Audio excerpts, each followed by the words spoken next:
नमस्कार, times now Bharat पर आपका बहुत बहुत स्वागत है। आपके साथ मैं हूं राकेश पांडे। शाम के 5 बजने वाले हैं। वक्त हो गया है देश के सबसे पसंदीदा डिबेट शो राष्ट्रवाद का। राष्ट्रवाद यानी देश से बढ़कर कुछ नहीं। मेरी मौजूदगी आज प्रयागराज से थोड़ा सा आगे फतेहपुर में है, लेकिन प्रयागराज में एक बड़ा रिकॉर्ड बना है। रिकॉर्ड बना है 50 करोड़ सनातनियों के डुबकी लगाने का, लेकिन 50 करोड़ हिंदुओं का जमावड़ा हुआ। लोगों ने आस्था की डुबकी लगाई, इसे विपक्ष फर्जी साबित करने में तुला है। सवाल उठता है कि आखिरकार क्यों?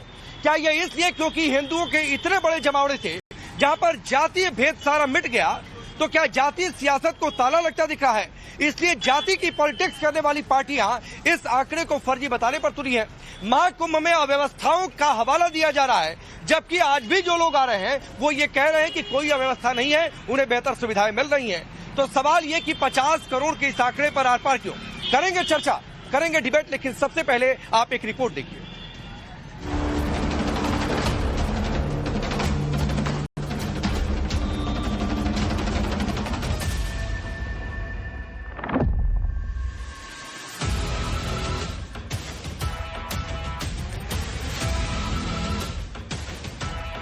करोड़ तो नहीं आए हैं, 60 करोड़ लोग आए हैं। झूठे आंकड़े, फर्जी आंकड़े जारी करके आप जनता को गुमराह करना चाहते हो। ये मान के चलिए, ये जो 50-55 करोड़ लोग उत्तर प्रदेश में महाकुंभ के आयोजन के साथ जुड़ेंगे, ये उत्तर प्रदेश और देश की इकोनॉमी को कितना इसको बूस्ट प्राप्त मिलेगा, इसका अनुमान आप कर सकते हैं।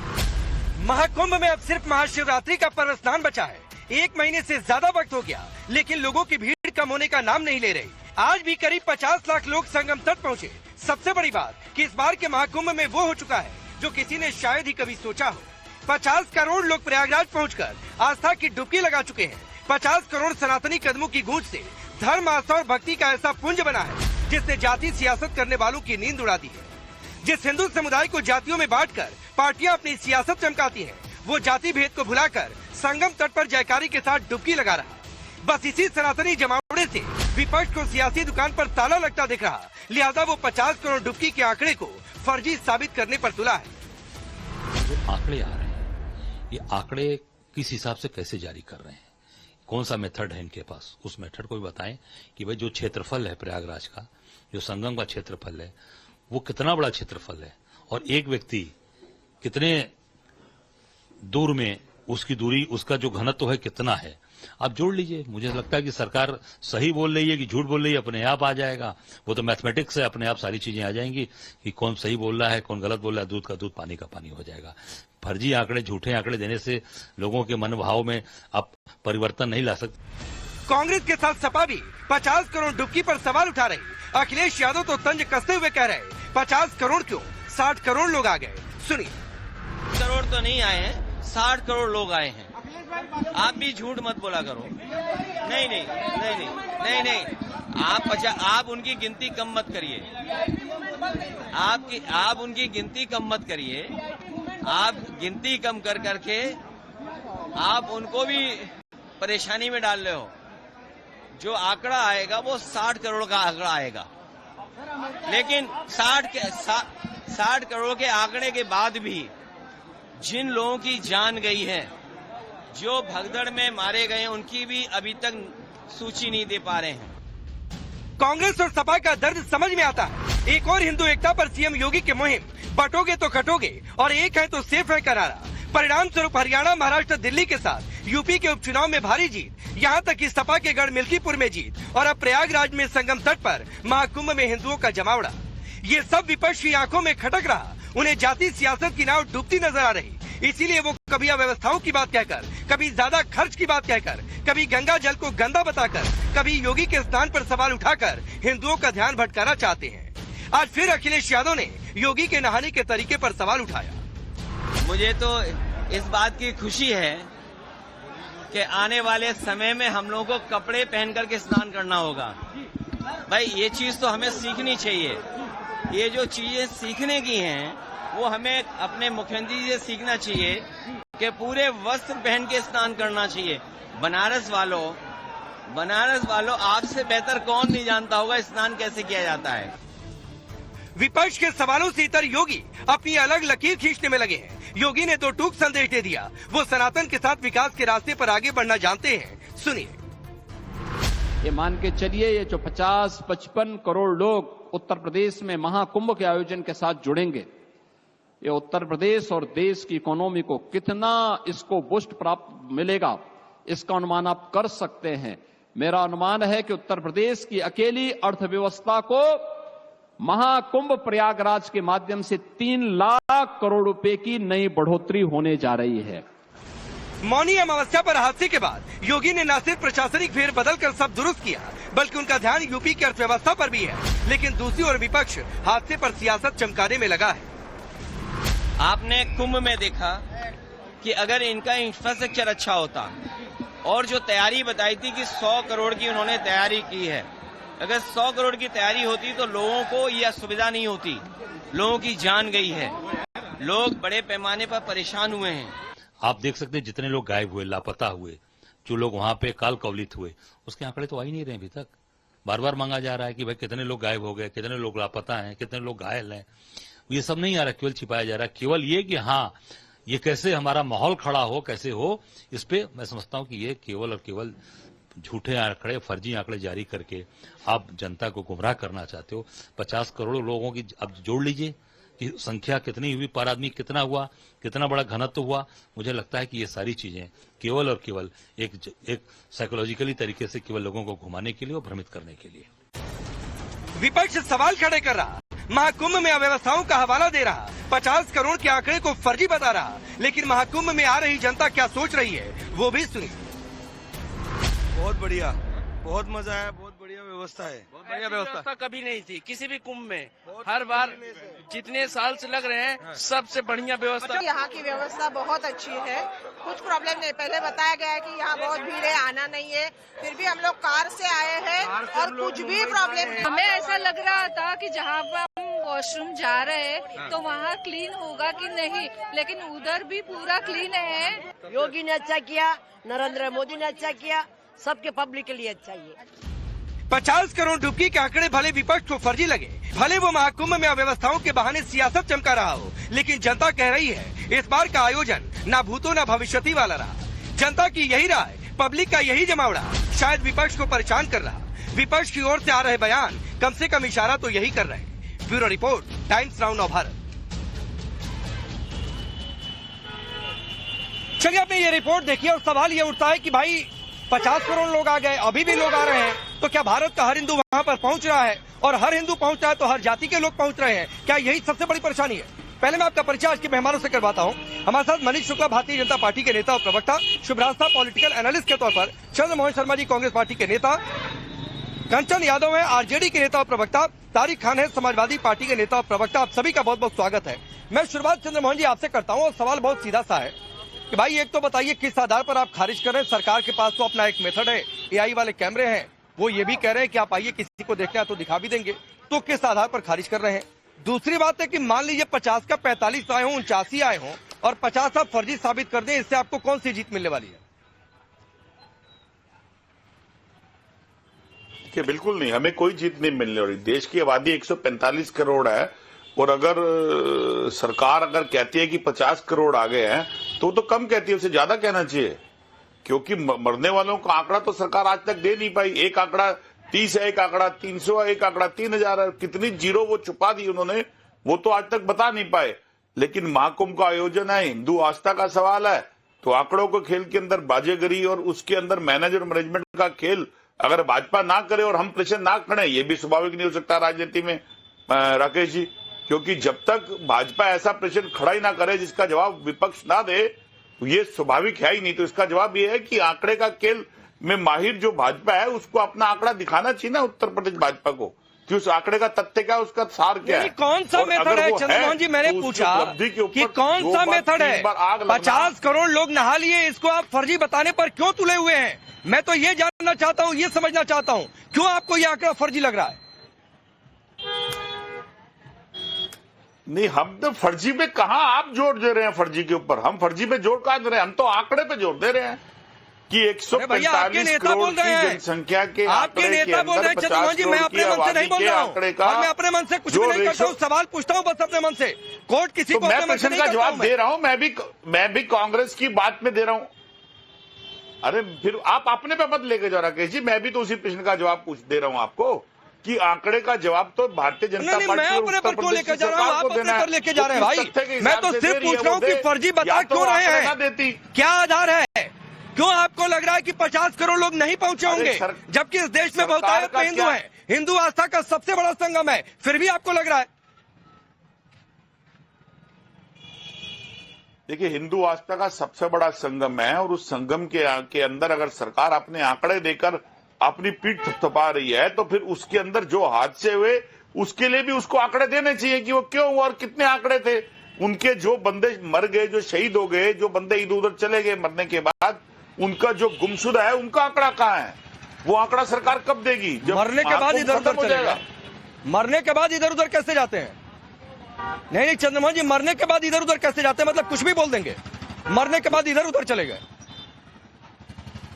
नहीं, बिल्कुल हम सही बोल रहे हैं, लेकिन आप हमेशा प्रश्न वही ढूंढेंगे हमारे में से जो आपको सुचिंदा लगेगा।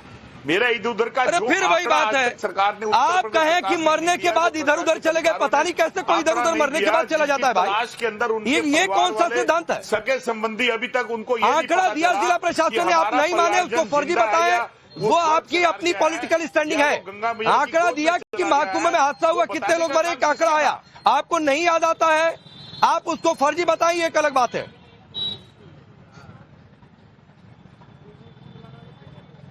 देखिए, आपके और हमारे कहने में सिर्फ इतना ही फर्क है, आप जिस बात पे जोर देंगे हम आपकी उस बात पे जोर नहीं देंगे, हम उसकी दूसरी बात पे जोर देंगे। हम तो ये कह रहे हैं कि अगर कोई चीज हुई है वो भी आपको जवाब ही नहीं देना है उसके ऊपर सरकार ने मनीष शुक्ला जी, क्योंकि इनको जवाब ही नहीं देना है। मरने के बाद भी इधर उधर लोग चले जाते हैं, पता नहीं चंद्रमोहन जी क्या सोचकर बोल रहे हैं, समझ ही में नहीं आ रहा है, कहीं नींद में तो नहीं है। राकेश, फिर उसके बाद 50 करोड़ जरा इनको बताइए भाई क्या है, नहीं हो तो मैं तो कह रहा हूँ 2 दिन पहले आपकी पार्टी के एक नेता ने कहा था कि एक आवेदन ये लोग भेजें, एक डेमोन्स्ट्रेशन दिलवाइए आप लोग इनको। देखिए राकेश जी, कांग्रेस, समाजवादी पार्टी, आरजेडी समेत तमाम ऐसे राजनीतिक दल हैं जिनको महाकुंभ पर, हिंदू देवी देवताओं पर, सनातन धर्म पर, प्रभु राम और राम मंदिर पर सवाल पूछने का कोई नैतिक अधिकार ही नहीं है। इन लोगों ने तो इसको काल्पनिक मान लिया है, काल्पनिक मानकर उस पर बात करते। और समाजवादी पार्टी ने 2013 में एक कुंभ का आयोजन कराया था, मुख्यमंत्री थे अखिलेश यादव, जब कोई व्यवस्था नहीं थी, जब वहां इंतजामी थी, जिस तरीके से वहां सरकार का कोई ध्यान नहीं था, उस समय समाजवादी पार्टी ने एक आंकड़ा जारी किया था उस समय तत्कालीन सरकार ने कि 13 करोड़ सनातनियों ने डुबकी लगाई है संगम के पवित्र तट पर। तो जब ऐसे माहौल में भी सनातनी अपनी आस्था का प्रदर्शन करने पहुंच गए थे, तो जब सरकार, पूरी सरकार वहां जुटी हुई है कि जो श्रद्धालु आ रहे हैं वो अपने आस्था के अनुरूप संगम तट पर डुबकी लगा सके और ये जो इसका महात्मा है उसका दर्शन कर सके, तो मुझे लगता है कि समाजवादी पार्टी और अखिलेश यादव को पहले तो ये बताना चाहिए कि 13 करोड़ की गिनती उन्होंने 2013 में कैसे की थी, किस विधा से की थी। दरअसल ये लोग केवल सवाल खड़ा करना जानते हैं। राकेश जी, आपको याद होगा कि 13 जनवरी के पहले जब मेला शुरू भी नहीं हुआ था, उसके 2-3 महीने पहले से लेकर समाजवादी पार्टी के नेताओं के आचरण, उनके बयान, उनके एक्स पोस्ट उठाकर देख लीजिए तो क्रिस्टल क्लियर हो जाएगा कि पूरे महाकुंभ को विवादित बनाने के लिए, लोगों में भ्रम पैदा करने के लिए, लोगों को हिंदू धर्म के प्रति घृणा पैदा करने के लिए तमाम प्रयत्न समाजवादी पार्टी ने किया है। कल इनके एक सांसद है अफजल अंसारी, उन्होंने क्या कहा कि सब लोग डुबकी लगा लेंगे तो बैकुंठ चले जाएंगे, तो नर्क में कहाँ रहेगा, वहां भीड़ हो जाएगी।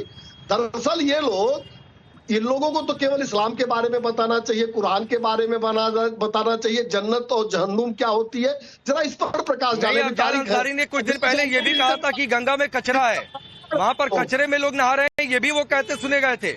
लेकिन तारिक खान अफजाल की टिप्पणी, जो बात मनीष भाई कह रहे हैं, या फिर आप लोग 13 करोड़ गिन ले फिर ठीक है, फिर वो सही नंबर था, ये 50 करोड़ गिने तो खराब है क्योंकि वो गिन रहे हैं, क्योंकि बाप रे हिंदू एक साथ इतनी जगह पर कैसे आ गए? ये मिल्कीपुर कुंदरकी में जो हुआ वो पूरे यूपी में 27 में ना हो जाए।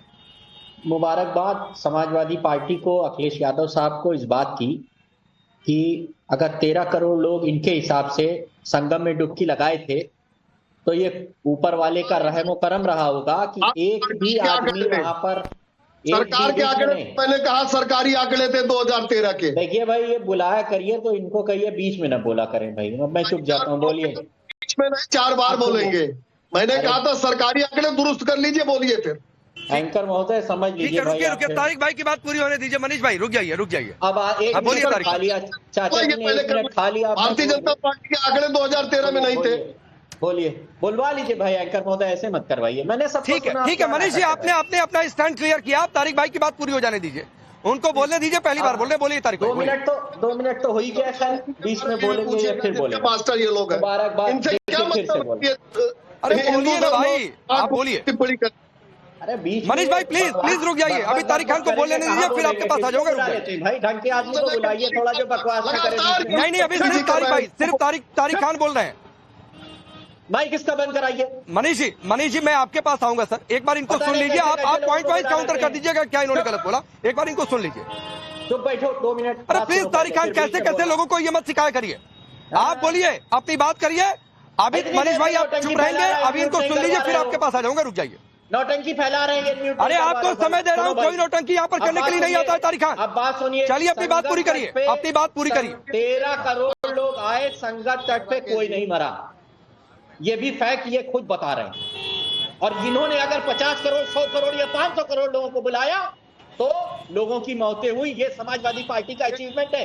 2013 के कुंभ में संगम तट पर मत बोलना तारिक। अगर भारतीय जनता पार्टी को बुलवाना है, सत्ता के पक्षधारों को ही बुलवाना है, तो क्यों बुलवाते हैं हम लोगों को बीच बीच में? अगर इनको बोलना है तो बोले भाई, क्या मतलब है? मैं बैठ के चुप। अरे बोलिए तारिक भाई, बोलिए ना, अपनी बात पूरी करिए। और 2013 में लोग मरे नहीं थे क्या?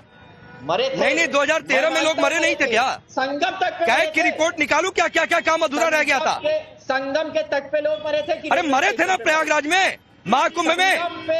संगम पे मरे। इस बार संगम तट पर मर गए। रेलवे स्टेशन पर भीड़ किसने भेज दी थी? अनकंट्रोल्ड भीड़ कैसे हो गई? ओवर क्राउड कैसे हो गया? किसका देखना काम था तारिक खान? उनकी जगह किसका देखना काम था? अभी आप बता रहे थे एआई ने 50। हाँ तो रुक जाइए, मैं इसीलिए कह रहा हूँ कि मैं पुरानी डिबेट नहीं करना चाहता हूँ। रुक जाइए, चलिए अपनी बात पूरी करिए। रुक जाइए, भी कोई बीच में नहीं आएगा प्लीज। तारिक खान बोलिए। अभी आप बता रहे थे एआई ने 50 करोड़ गिन लिया। एआई ये नहीं गिन पाया था कि ज्यादा लोग आने वाले हैं तो भगदड़ से बचा लिया जाए। हमारे पास एआई नहीं था उस वक्त। हमने तब भी संगम तट पे भगदड़ नहीं होने दी, लोगों की जाने नहीं जाने दी, लोगों को कुर्बान नहीं किया वहां पर। आपने किया क्योंकि आप चाहते ये है कि किसी तरीके से प्रचारित हो जाए, आए लोग 200 करोड़ 500 करोड़ और पूरी दुनिया आ जाए। बहुत अच्छी बात है। का मतलब क्या होता है? नहीं तारिक भाई, ये कुर्बान किया का मतलब क्या होता है? कुर्बान ये किया, कुर्बान किया का मतलब क्या होता है? और एआई ने ओवर क्राउड को गिना। ये बीजेपी से मैं पहले दिन से सवाल पूछ रहा हूँ। किया तो क्या? नहीं, ये एआई ने ओवर क्राउड क्यों नहीं देखा? किसकी लापरवाही रही? ये बीजेपी के हिस्से का सवाल है। तारिक खान उनको जवाब देना होगा और उसकी जवाबदेही भी तय करनी पड़ेगी आज नहीं तो कल। मेला के किसी जिम्मेदार ने। अरे ठीक है, तो उस समय इस्तीफा आया तो 13 में कौन सा इस्तीफा स्वीकार कर लिया था भाई? आजम खान ने तब इस्तीफा दिया था, क्यों नहीं स्वीकार कर लिया? या फिर वो इस्तीफा देना एक नाटक था? मैं नहीं पुरानी डिबेट करना चाहता हूँ, लेकिन ये कुर्बान करने का मतलब क्या होता है? कुर्बान करने का मतलब क्या होता है भाई? 13 में भी तारिक खान 13 में भी लोग मरे थे तो कुर्बानी दे दी गई थी। 13 में भी लोग मरे थे, कुर्बानी दे दी गई थी। तारिक खान की तरह बहुत नैतिक जिम्मेदारी लेकर इस्तीफा भेजा नहीं भेजा? इतनी हिम्मत नहीं है क्यों? सनातन धर्म से क्या लेना? तो क्या था इस कुंभ को वीआईपी कभी अफजल अंसारी कह देंगे सब लोग बैकुंठ चले जाएंगे। बताओ ना जन्नत तो जन्म क्या होता है? टहलवा रहे हैं और आम जनता को छोड़ दिया। बताओ इस्लाम और कुरान के बारे में बताओ, जिसके मास्टर हो तुम लोग। छोड़ दो, सनातन धर्म महाकुंभ बता दिया जाएगा। फिर भी बोलने लगे, मैं बोलने नहीं बताएंगे, हमारे साधु बताएंगे, शंकराचार्य बताएंगे, अफजल अंसारी और अखिलेश यादव बताएंगे। शंकराचार्य तो ये भी बता रहे हैं कि योगी इस्तीफा दे दे। शंकराचार्य तो ये भी कह रहे हैं कि योगी इस्तीफा दे दे। दिया योगी ने। वही शंकराचार्य कह रहे हैं व्यवस्था नहीं दे पाए। अरे उन्हीं शंकराचार्य ने तारिक खान 2 दिन पहले उनको कोर्ट करके पूछा तो आप चुप हो गए। जो राहुल गांधी को उन्होंने लेकर बोला था तब तो बोलेंगे नहीं, तो एक बात पकड़ लेंगे, एक बात पर नहीं बोलेंगे। तो अभी रुक जाइए, लेकिन 2 बातें आपने कही है। रुकिए भाई, रुकिए। हाँ रुकिए ना, आप ही बोल गए थे कि हमको नहीं बोलना है उस पर, फिर आपकी जुबान सिल गई थी। तो अभी रुक जाइए। अब शुभ रास्ता 2 बातें इन्होंने कही है। कचरा आ रहा हूं आपके पास। इन्होंने 2 बातें कही है। एक तो कही है कि कुर्बानी दे दी गई, तो भाई 13 वाली भी कुर्बानी थी क्या? ओवर क्राउड एआई के हिस्से का सवाल, कैमरा ने क्या देखा, किसकी जवाबदेही, वो बीजेपी के हिस्से का है। लेकिन 50 करोड़ फर्जी है, इसमें इनकी जीत साबित हो जाएगी, क्योंकि ये कर देंगे कि नहीं 50 नहीं 10 ही करोड़ है। नहीं राकेश जी, मैं एक चीज जानना चाहती हूँ समाजवादी पार्टी से, तो मेरी अपेक्षा है ही नहीं कि वो सनातन का सम्मान कभी भी कर सकते हैं। सनातनी इनको वोट भले ही दे दें, कुछ सनातनी इनको वोट भले ही दे दें, लेकिन ये अपेक्षा करना कि समाजवादी पार्टी कथित रूप से मीडिया के सामने आकर के सनातन के बारे में कुछ भी अच्छा बोलेगी, ये बेमानी बात है। मेरा प्रश्न ये है कि अगर समाजवादी पार्टी कहती है कि 50 करोड़ लोग नहीं पहुंचे, तो इससे क्या मेरे धर्म पर मुझे कोई फर्क पड़ता है क्या? जिन जिन लोगों को जाना था वो गए, जिन जिन लोगों को स्नान करना था उन्होंने स्नान किया, जिन जिन लोगों को इस महती अवसर पर अपने अपने पुण्य कमाने थे, अपने अपने हिस्से के पुण्य कमाने थे, उन्होंने कमाया। समाजवादी पार्टी को दिक्कत इसलिए है क्योंकि पहले कुंभ पर उतनी चर्चा नहीं होती थी जितनी चर्चा आज हो रही है। तो आपने वैसे कर्म नहीं किए कि चर्चा नहीं हुई, अब ऐसे कर्म किए जा रहे हैं कि चर्चा हो रही है। आपको दिक्कत क्यों है? और तारिक खान की भाषा आज बिगड़ी नहीं है, इसके पहले भी इसी डिबेट शो में ये कह चुके हैं। अब मैं ना किसी दूसरे धर्म पर जाकर के टिप्पणी नहीं करना चाहती, लेकिन ऐसे बहुत सारी चीजें हैं जिन पर मैं सवाल अगर पूछना करूं तो तारिक खान जी तो खड़े यहाँ पे बैठे हुए तो हल्ला करेंगे ही, उसके अलावा मेरे नाम पे फतवा निकल जाएगा। इसीलिए मैं इनसे कोई रूखा प्रश्न इनके धर्म पर नहीं करूंगी। नहीं, हंसिए मत तारिक खान। कुर्बानी देने का अर्थ आप समझते हैं? कौन किसकी कुर्बानी दे रहा है? कौन किसकी कुर्बानी दे रहा है? और सनातन पर अट्टहास मत करो तारिक खान। मैं आप लोगों की तरफ आपको मेरी आस्था पे चोट पहुंचाने का हक किसने दिया? आप मत करिए मेरा सम्मान। अरे ऊपर वाले से तो डरिए, अल्लाह ताला से तो डर लीजिए। बोल लीजिए, मैं बीच में नहीं बोलता, मैं सब पे डिबेट करता हूँ। कुर्बानी जैसा शब्द बंद कीजिए बोलना, इससे मेरी धार्मिक भावनाएं आहत हो रही हैं। आपके लिए आसान कर देता हूँ। देश के सभी हिंदुओं के आदित्यनाथ ने भावनाएं आहत हो गई तो आपके लिए दिक्कत हो जाएगी तारिक खान। आसान कर देती हूँ, उंगली मत दिखाना, आपके लिए आसान कर देता हूँ। ये उंगली देखो पहले। नहीं दिखाऊंगी मैं, आप मुझे ये कह दीजिए उंगली देखो मेरे धर्म के लोग वहां पर योगी आदित्यनाथ ने और बीजेपी सरकार ने बलि दी गई। इस तरीके की भाषा का प्रयोग आप करें और ये भी एक्सपेक्ट करें कि मैं आपके मुंह से कुछ भी सुनूं। कौन है आप? सुनना आप कौन है? आपकी सुनी जाएगी। आप प्रधानमंत्री हैं, मोदी हैं आप। प्रधानमंत्री नहीं हूँ, लेकिन मैं एक सनातनी हूँ और मैं फिर से चेतावनी दे रही हूँ। बिल्कुल बिल्कुल, सबको अपने धर्म पे गर्व है। तो हो गई अगर अब मैं बीच में आता हूँ। शुभरास्ता रुक जाइए। आप तारिक खान सुनिए ना, तो तारिक खान ये जो कुर्बानी से बलि पर आ गए और जिस तरीके से आप अट्टहास कर रहे हैं और जिस तरीके से आप मजाक उड़ा रहे हैं, आपकी हिम्मत नहीं कि किसी दूसरे धर्म पर जाकर इस तरीके की टिप्पणी कर दें। आई बात समझ में तारिक खान? तो मेरे सामने ये फालतू का हंसा मत करिए। कॉमेडी शो में आप नहीं बैठे हैं, एक गंभीर मसले पर चर्चा हो रही तो गंभीर रहा करिए। और आपको कॉमेडी शो में बैठने का शौक है तो जाकर किसी कॉमेडी चैनल पर बैठा करिए। आपको पहले बता दे रहा हूं मैं। आप कंचना यादव नहीं रोक क्यों दूंगा भाई, हंसिए। इनकी नहीं बड़ा सा चेहरा पीसीआर दिखाइए। तारिक खान का बड़ा सा चेहरा लगातार स्क्रीन पर रखे रहिए। और तारिक खान मैं आपको कमिट कर रहा हूँ,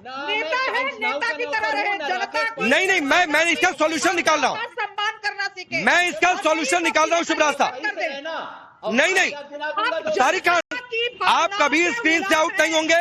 इनका हंसता हुआ, शानदार मुस्कुराता हुआ चेहरा, सनातन का मजाक उड़ाता हुआ चेहरा पीसीआर लगातार स्क्रीन पर रखिए और देखें जनता की सपा के लोग क्या कर रहे हैं और किस तरीके से सनातन का मजाक। नहीं अपने मन से क्या जोड़ रहा हूँ। अब कंचना यादव रुकिए भाई, रुकिए। कंचना यादव इंतजार कर रही है, बोलने दीजिए उनको। तो चुप रहिए। रुकिए तारिक खान रुकिए, शुभरास्ता रुकिए। कंचना, दो बातें मैं आपसे पूछ रहा हूँ, दोनों बातों का जवाब दीजिए। एक तो कुर्बानी का नाम दे देना और बलि का नाम दे देना, क्या ये सनातनी आस्था का मजाक है? हाँ या ना? मैं चाहूंगा इसका आप सीधे हाँ या ना में जवाब दे दीजिएगा। नहीं, दूसरा सवाल है जिसका आप जैसे मना जवाब दीजिएगा, और वो सवाल ये है कि इतनी बौखलाहट।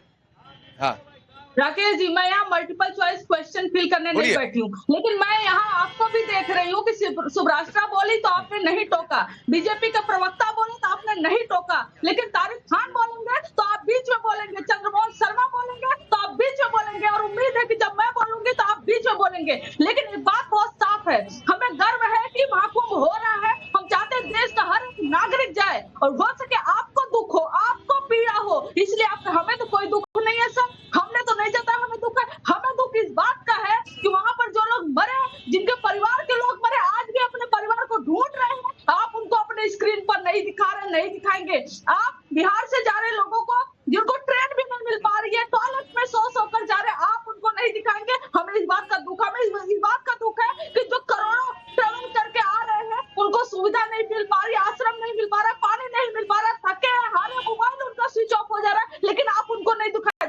हमें इस बात का दुख है। जो सुविधा नहीं मिलेगी हम उस पर सवाल करेंगे, लेकिन कुछ चीजें जो सही है हम उसको सब कर रहे हैं ना कि महाकुंभ में इस देश का हर एक नागरिक जाए। किसको दुख है? आपको दुख है क्या? आप बेवजह एक जो प्रोपेगेंडा बना रहे हैं कि दुख है दुख है दुख है, किसको दुख है? हमने कहा क्या हमको दुख है? हमने कहा क्या हमको दुख है? आपने क्यों बोला कि हमें दुख है? आपका ठेका लेकर बैठे हैं, सुप्रास्ता ठेका लेकर बैठी है बीजेपी के। अरे हमने कहा कि आपको दुख है कंचना यादव? देखिए मैंने कब कहा? अरे कंचना जी मैंने कब कहा कि आपको दुख है? नहीं, एक और बात, दूसरा कि अगर नहीं, मैंने कब आपसे कह दिया कि आपको दुख है भाई? नहीं, अब आपको बुरा लग रहा है ना। दूसरा, महाकुंभ में जो लोग आ रहे हैं उनकी गाड़ियों को टैक्स भी नहीं किया गया। क्या योगी आदित्यनाथ जी बस कंगना रनौत का कुछ लोगों को उल्टा तीर लेने की आदत होती है। आरजेडी क्या वही आरजेडी के आ रहा हूँ मनीष जी आ रहा हूँ थोड़ा सा समय दीजिए। आपकी तरह हम लोग बेतुका नहीं करते। कंचना जी सुनिए, एक तो मैंने कहा नहीं कि आपको दुख है।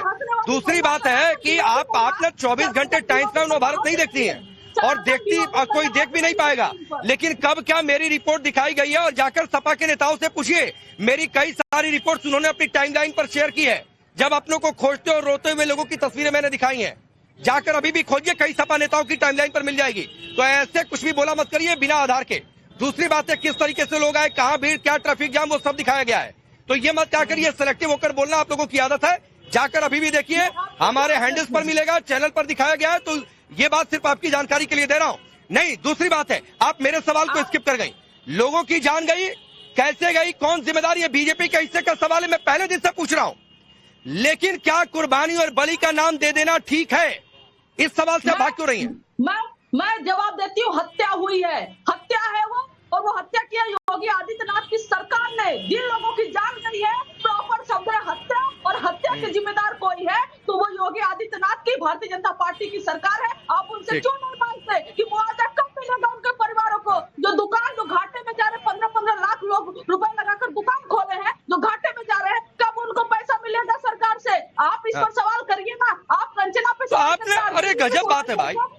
नहीं, पहले मनीष जी 1 मिनट और दीजिएगा, 1 मिनट और दीजिएगा, आ रहा हूँ क्योंकि जवाब नहीं। शुभ रास्ता सारा डेटा है आरजेडी के पास। रुकिए कंचना जी, शुभ रास्ता सारा डेटा है आरजेडी के पास। कितने दुकान वालों को कितने का घाटा हो गया, जैसे लग रहा है बैलेंस शीट पहुंच गई आरजेडी के दफ्तर तक। तो अभी पता कर लिया कितने दुकानदार है, कितने दुकानदारों का कितने लाख का घाटा आ गया। अजीब हाल है, मतलब कुछ भी बोल देना है। को भी भेज देंगे। अब राकेश जी ऐसा है कि हाँ बिल्कुल भेज दीजिएगा, दिखा भी दूंगा। जब ये एक्सपेक्ट करती है कि मर्यादित तरीके से डिबेट हो, तो अब मेरे बीच में क्यों बोल रही हैं? आरजेडी की स्थिति ऐसी हो गई है कि समाजवादी पार्टी से सवाल अगर पूछा जाए, मेरी तारिक खान से तू मैं हो गई, दुख कंचना यादव को होता है। अब उससे मुझे कोई लेना देना नहीं है। मेरा सिर्फ सिंपल सा, इनको हमेशा लगता है ना कि यहाँ पे भाजपा की पैरोकारी करने बैठी हुई हूँ। मैं किसी पॉलिटिकल पार्टी का ठेका लेकर नहीं बैठी। मैडम सुनिए, चुप रहिए और सुनिए। आपने जो सवाल उठाए हैं वो जायज उठाए हैं, लेकिन मेरे कंधे पर बंदूक रखकर कंचना यादव, आपको मुख से विष्ठा करने की बीमारी है क्या? आप सुन नहीं सकती क्या दूसरे को जब बोल? आपका नाम शुभ रास्ता है क्या? एफिडेविट दे दिया क्या आपके माँ बाबूजी ने कि आपका नाम शुभ रास्ता हो गया? अजीब महिला है यार, ये अजीब महिला है। ऐसे नहीं, एक मिनट, पर्सनल नहीं। कंचना जी, मैं बीच में आता हूँ, एक बार पीछे दोनों लोग की आवाज डाउन करिए, एक मिनट दोनों लोग की आवाज डाउन करिए, पीछे दोनों लोग की आवाज डाउन करिए, 1 मिनट दोनों लोग की आवाज डाउन है। कंचना जी और शुभ रास्ता एक एक करके। कंचना जी आपने बोला, शुभ रास्ता को सुन लीजिए, फिर मैं आपको समय दे दूंगा एक एक करके मैडम, वरना दर्शक समझ नहीं पाते। एक एक करके अभी शुभ रास्ता बोलिए। राकेश जी, अगर विपक्ष इतना ज्यादा संवेदनशील है इन मुद्दों को लेकर कि जिनकी मौत हुई उनके परिवारों में इनको मुआवजा पहुंचाने की बहुत तलब है, इंडी गठबंधन पहुंचा देना और नकारा साबित कर दे भारतीय जनता पार्टी को, कर दे।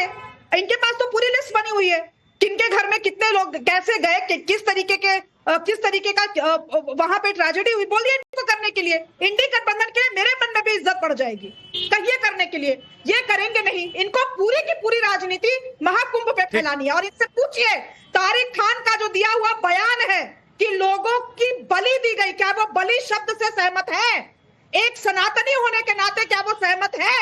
यही सवाल है आरजेडी से। बिहार में भी चुनाव होने वाले हैं, मैं जानना चाहती हूँ कि क्या राष्ट्रीय, ठीक है, चलिए आप एक बात पूछी कंचना, इसका जवाब दीजिए शुभ रास्ता की बात का। कंचना, शुभ रास्ता की बात का जवाब दीजिए, क्या इस शब्द से सहमत है?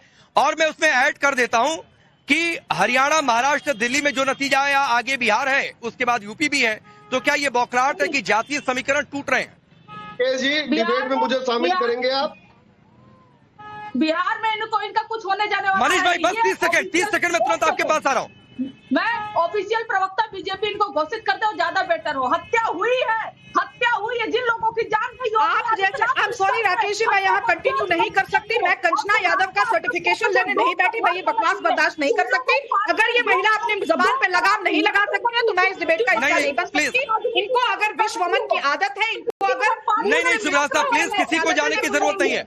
सुब्रास्ता मैं रिक्वेस्ट कर रहा हूँ, किसी को जाने की जरूरत नहीं है, कोई नहीं जाए, अपनी अपनी बात रखिए। सहमत असहमत होना अलग बात। हैसियत और अपने औकात में रहकर बात किया करें। Kanchana please, Kanchana ji please personal टिप्पणी नहीं। ये मेरी कोई चलिए मैं मनीष भाई आपके पास आता हूँ, रुक जाइए। कंचना जी आप भी रुकिए, अभी रुक जाइए। हाँ नहीं ठीक है, अभी आप दोनों लोग शांत रहिए, मैं टोन चेंज करता हूँ। मनीष भाई, ये हत्या साबित करने पर तुले हैं कि आप लोगों की सरकार में हत्या हो गई। बलि शब्द ठीक है नहीं है, उससे परहेज कर रहे हैं। मैंने पूछा जातीय समीकरण टूट रहा है क्या उससे बौखलाहट है, उससे भी परहेज कर रहे हैं? देखिए मूल विषय यही है कि जो सनातन धर्म को मानने वालों का जनसमुद्र उमड़ा है, और केवल प्रयाग में नहीं है, वो जनसमुद्र अयोध्या भी जा रहा है, काशी भी जा रहा है, चित्रकूट भी जा रहा है, वृंदावन भी जा रहा है। उससे समाजवादी पार्टी, कांग्रेस और आरजेडी तक को बड़ी तकलीफ है। और ये मैं तारीख नहीं बोल रहे हैं, ये अखिलेश यादव अपने मुस्लिम प्रवक्ताओं और नेताओं को आगे करके सनातन धर्म पर कीचड़ उछलवाने के लिए ये सोची समझी रणनीति है अखिलेश यादव की, कि किसी तरीके से सनातन धर्म को अपमानित करो, उस पर कलंक लगाओ, उस पर कीचड़ उछलवाओ। इसके लिए उन्होंने तमाम तारीख जैसे लोगों को आगे कर दिया है। लेकिन जनता सब समझ रही है, देख रही है कि सनातन धर्म के प्रति कितनी घृणा भरी हुई है, कितना जहर भरा हुआ है अखिलेश यादव में, अफजल अंसारी में, तारिक में, ऐसे तमाम लोगों में ये जो जहर है, वो जहर जनता भी समझ रही कि आखिर क्यों निकल रहा है। और कंचना यादव क्या बात करेंगी, जिनके जो राष्ट्रीय नेता, जो राष्ट्रीय अध्यक्ष रहे लालू प्रसाद यादव, भ्रष्टाचार में सजायाफ्ता है, उस पार्टी से आप क्या उम्मीद कर सकते हैं? भ्रष्टाचारी अपने समय में जनता को जो उन्होंने केवल बिहार में लूटा, जंगल राज कायम किया था, वो इसी तरह की बात करेंगी। एक कार्यक्रम इस तरह का तेजस्वी यादव या आरजेडी के जो प्रमुख रहे लालू यादव करा सकते थे क्या? केवल और केवल लूट और जंगल राज की राजनीति किया, तो इसी तरह की जहर की उम्मीद की जा सकती है इनसे। ठीक है, लूट रहा, क्या रहा, नहीं रहा, बलि शब्द ठीक है, क्या है, जातीय समीकरण हिला इसलिए इतनी बौखलाहट, तो भाई इसका और एक टेस्ट हो जाएगा बिहार में, उसके बाद यूपी में फिर से 27 में चुनाव हो जाएगा। वक्त इतना ही है क्योंकि एक बड़ी खबर आ रही है, सीधे स्टूडियो का रुख करना पड़ेगा। आप सबका बहुत बहुत शुक्रिया।